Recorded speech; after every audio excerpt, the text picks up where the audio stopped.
Hi, we've talked in the past about the DOL initiative for greater transparency in 401k fee disclosure.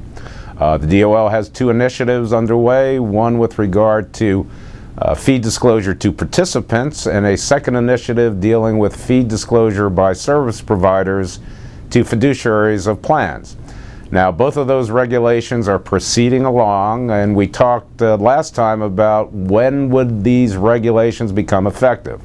The DOL had announced that they intended to delay the effective date of the 408B2 regulation, the disclosure to fiduciaries of a plan, that would be delayed from July 16th of this year until January 1st of 2012.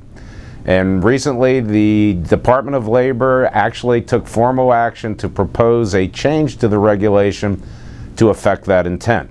Additionally, that was not surprising, but what was surprising was the DOL also announced an extension of the transitional rule for the participant level fee disclosure regulation.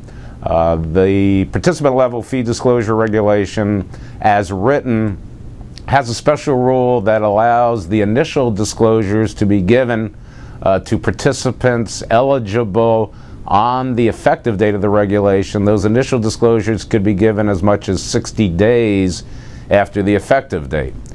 In this latest announcement, the DOL proposes to extend that transitional period from 60 days to 120 days. Now, we're not quite sure if that's going to be sufficient, or for that matter, whether the January 1 extension for the 408B2 regulation will be sufficient time to prepare for these new initiatives.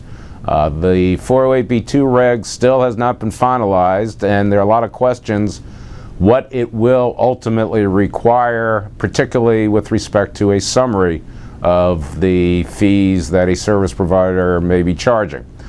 We are going to comment and suggest to the DOL that more time may be necessary, and we'll keep you up to date in future editions.